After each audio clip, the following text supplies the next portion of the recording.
The Lord be with you. And with your A spirit. reading from the Holy Gospel according to Matthew. Glory to you, O Lord.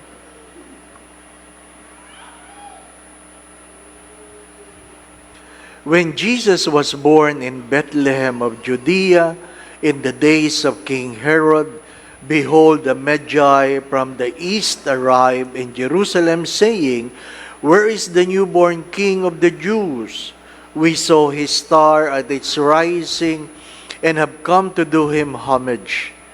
When King Herod heard this, he was greatly troubled, and all Jerusalem with him. Assembling all the chief priests and the scribes of the people, he inquired of them where the Christ was to be born. They said to him, In Bethlehem of Judea, for thus it has been written through the prophet, And you, Bethlehem, land of Judah, are by no means least among the rulers of Judah, since from you shall come a ruler who is to shepherd my people Israel. Then Herod called the Magi secretly and ascertained from them the time of the star's appearance. He sent them to Bethlehem and said, Go and search diligently for the child. When you have found him, bring me word, that I too may go and do him homage. After their audience with the king, they set out, and behold, the star that they had seen at its rising preceded them until it came and stopped over the place where the child was. They were overjoyed at seeing the stars, and on entering the house, they saw the child with Mary, his mother. They prostrated themselves and did him homage. Then they opened their treasures and offered him gifts of gold, frankincense, and myrrh. And having been warned in the dream not to return to Herod, they departed to their country by another way.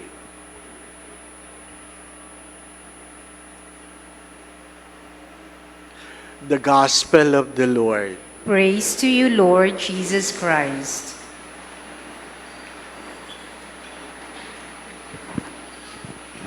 The Feast of the Epiphany is one of the oldest tradition in the church. According to history, it started on the 3rd century. The 3rd century. Liturgically, the feast we celebrate today is supposed to end the Christmas season. But in the Philippines, Christmas ends on the Santo Niño. Ano po? So, 2 linggo pa ang Pasko. Ano po? 2 linggo pa. Yung hindi pa nagre-regalo, magregalo. Ano po? Yung hindi pa nakakatanggap, maghanap. Ano po? Hindi pa huli ang lahat. Ano po? If you go to Holy Land and Bethlehem, the Nativity Church, where the cave under the church, you will find the birthplace of Jesus. Pag kayo nagpunta sa Holy Land, sasabihin, saan po nangyari yan? Sasabihin na, somewhere here. Pero, pag sinabing, saan po nangyari yung kapanganakan, certain that this is the place. Certain. Saan pinako si Jesus? Certain. Ano po? Because during the time of the invasion, the kings and the rulers want to erase many traditions in the church. So they put a Baal, a god, to cover the place, and did not know that it has become a mark na yan talaga yan. Ano po? So, when you go to that place, you will really find where Jesus was born and the place of the manger. The wood of the manger, the crib is now in Rome, and preserved. It means it really happened. It really happened. Now, What is the challenge? Epiphany means the manifestation of God. The manifestation. The second reading says, the grace is given to all, not only to the prophets, not only to the apostles, not only to the disciples. The grace is given to all. Sa lahat. Anong meron sa first reading? The grace is given so that it will give you joy. A joy that the world cannot give. I have said this many times, happiness is a choice, but joy is a gift. Only God can give real joy. Only God. But,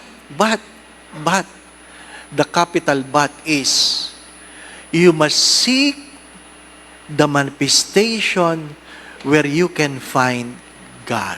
Ano pa? You can find God. Ano pa? Hindi natin ito napapansin, pero the world has in a subtle way, trying to erase the grace that we have received. Bakit? Yung hope naging sigarilyo na lang, no? Yung joy, pampabango na lang. Di po ba, ano? Kung ano-ano na lang. Ha? It's in a subtle way that when people remembers them in a different way. In a different way. My dear friends, my brothers and sisters, they are trying to erase the message. Anong imbitasyon? You must seek it. You must seek. Bakit hindi natin pinag-uusapan yung three kings? Ang sinabi sa Biblia, wise men. Wise men. You have to understand this. Not all wise are kings, and not all kings are wise. Maliwanag yun, hindi po ba? Na? Not all wise are kings, and not all kings are wise. Because if you are wise, you don't want to become a king. Yun nga malungkot na kwento. Ang naluluklok ay hindi wise. Di po ba, ano? Eris. Ha? Di ba? Sinabi ko na yan. Ano po? Nung tinapos mo ang taon, naghanap ka ng bilog-bilog. Di po ba? Ano? Sinong sinuwerte nung magbagong taon? Yung tindera. Hindi ikaw. Di ba? Pero, meron kang pagkakataong bumilog sa Mayo. Bumilog ka sa Mayo ng tama. Di po ba, ano? Mahirap yung may pagkakataon ka ng bumilog, binilugan mo pa yung bibilog sa iyo. Di po ba? Bakit? Anong meron sa Ebanghelyo? Herod was troubled by a birth of a child. Ask yourself, why are you troubled by a birth of a child? Ask yourself, what caused you trouble? Anong bumabagabag sa iyong kalooban? My dear friends, my brothers and sisters, most of the time, we are threatened when our comfort are being what? Taken from us. Mga minamahal na mga kapatid, are you troubled? Second, anong ginawa ni Herod? They meet the wise man secretly. Mahirap yung mahilig sa secret. Ano pa? Mahirap yung mahilig. Mag-ingat kayo sa mga secret. Ano pa? Maingat kayo. Alam nyo, ang mabilis na kumalat na chismis, yung secret. Napansin nyo ba yon? Pag sinabi mong, atin-atin lang ito ha, sigurado ako, hindi pa kayo naghihiwalay, kumalat na. Ano pa? Oo. Maraming mahilig sa secret. My dear friends, my brothers and sisters, what is the wise man trying to tell us? They went home. Take note at the last part. They went home in a different way. That is very important. They went home in a different way. What I'm trying to say, if you are really praying, kung talagang nagdadasal ka, you will go home. Hindi naman ibig sabihin nagbago ang taon, nagbago ang pamilya mo. Nagbago ba? Hindi. Nagbago ba ang trabaho? Hindi. Sino ang nagbago? Wala. Di po ba? Yung timbang nagbago. Di po ba? Ano sabi ko doon? Ha? Sabi may isang, no pain, no gain. Ano pa? Ano sabi niya? I gained 20 kilos without pain. Kinain mo lahat eh, hindi po ba? Hindi nagbabago. But you can go home and approach this year in a different way. I would like to ask you, in what way God is asking you to do something in 2025 in a different way? Hello? Because if you will keep doing what you have been doing in 2024, then your 2025 will be the same. You will not be wise if you will continue to do what you have been doing in 2024. Nag-uusap yung mga may quota sa sales. Father, doble ang quota. Ang tanong ko, naabot mo ba yung quota last year? Opo, Father. Anong ginawa mo? Ganito po. Ano sabi ko sa kanya? Kung ang style mo this year, tulad ng style mo last year, yung quota ngayon, hindi mo maabot.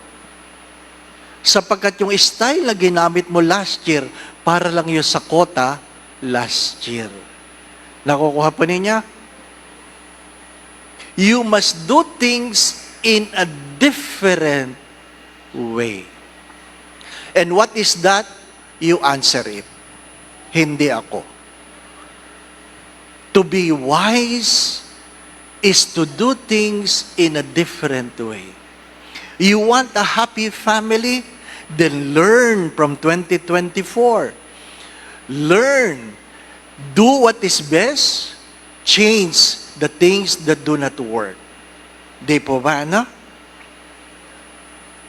Talagang magda-diet na ako sa 2025. Ano po? Kailan? 365 days ang 2025. Kailan? Di ba? Mahirap yung magda-diet na ako. Pero pag nakita mo yung ulam, bukas. Di ba, Bukas. Di ba? Talagang mag-aaral na ako. Mag-aaral na ako. Pero pag bukas mo ng TV, bukas na rin. Ano po? You can only be wise if you're able to do things in a different way. My dear friends, my brothers and sisters, what troubles you? What are the things you try to do in secret? Because the manifestation is being revealed from the sky, not in secret. The manifestation was revealed from the sky, not in secret. My dear friends, my brothers and sisters, mahirap naman yung sa simula pala ng taon, ang nakita mo kagad sa Facebook, sumilip kagad si Jose Marichan. 362 days to go. Yun lang inaantay mo, Pasko. Napakalungkot naman ang buhay mo. Di po ba, You can be better. You can be better. My dear friends, my brothers and sisters, work harder. Study more. Less of a cellphone. I would like to challenge you. Maganda yung larong ito eh. Ang alin? Yung kakain kayo at ilalagay nyo ang cellphone sa lamesa, ang unang dumampot, siyang magbabayad. Magandang laro yun, no? Ay, nako, magandang laro yun. Ha? Challenge. Kasi hindi ako naging matagumpay pag Holy Week eh. Pag Lent, ang challenge ko sa Holy Week, ha? Pwede kang kumain ng taba, ng laman, ng karne. Magsabi ka, huwag ka lang mag-cellphone. Ano sabi nila? Magpapasting na lang ako, Father. Magpapasting. Wala. My dear friends, my brothers and sisters, ang ganda nun eh. When phone have a cord, when phone has a cord, men, of course, including women, used to be free. Di po ba, ano? Nung ang telepono ay may kordon pa, malaya pa tayo, no? Ngayong nabibitbit mo na, bitbit mo na ang sarili mo, selda. Kasi ang tawag mo dyan ay cellphone. Di ba, ano? May sarili ka ng selda. Di ba? Mga minamahal na mga kapatid, what are the things you think God is inviting you to do it in a different way? Because unless you change your attitude, you will never change your life. Amen. Going back to what I've said, my brothers and sisters, go home in a different way. Naway merong pagbabago. Pero huwag kakalimutan, hindi lahat na nagbago umunlad. Ang umunlad lang ang may tunay na pagbabago. Ano pa? Hindi lahat na nagbago, umunlad. Dati late, ngayon absent. Dati, nagmamariwana. Ngayon, nagsasyabu na. Ano po? Nagbago. Ano po? Dati, nang-hold up. Ngayon, ng bangko. Ano po? Sana'y ang pagbabago ay merong pag-unlad. Ano po? Go home in a different way. The Lord be with you. And with your spirit. And may Almighty God bless you in your family, the Father, the Son, and the Holy Spirit. Amen. We go in peace to love and serve the Lord. Thanks be to God. Merry Christmas.